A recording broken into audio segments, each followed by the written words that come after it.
ప్రధాని మోడీ శ్రీలంక పర్యటన ముగించుకుని భారత్కు తిరిగి వస్తూ రామసేతును వీక్షించారు. విమానం విండోలోంచి రామసేతును ఆసక్తిగా తిలకించారు. ఈ దృశ్యాలను ప్రధాని Modi social media platform X లో పోస్ట్ చేశారు. అయోధ్యలో రాముడికి సూర్యతిలకం జరిగిన సమయంలోనే తాను రామసేతును చూశానంటూ ఆ పోస్ట్ లో రాసుకొచ్చారు. మనందరినీ సమైక్యంగా చూసే శ్రీరాముడి దయ వల్ల తనకు రామసేతు దర్శనం కలిగిందన్నారు. అందరికీ రాముని దీవెనలుంటాయని ఆకాంక్షించారు ప్రధాని.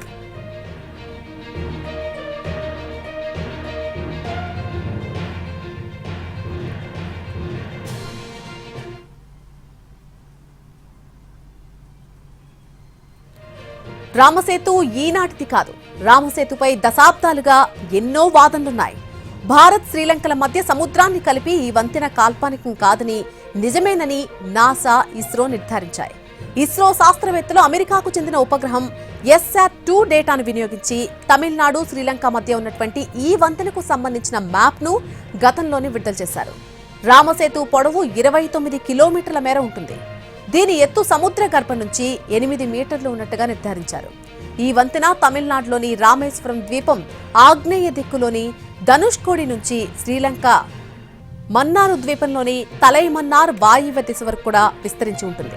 రామసేతును రాముడే నిర్మించాడని చెప్తారు. సీతమ్మ వారి కోసం లంకకు వెళ్తూ వానరుల సాయంతో రామచంద్రుడే దీన్ని నిర్మించినట్టుగా చెబుతూ ఉంటారు. మోడీ శ్రీలంక నుంచి తిరిగి వస్తూ విమానంలో రామసేతు వీడియోను పోస్ట్ చేశారు.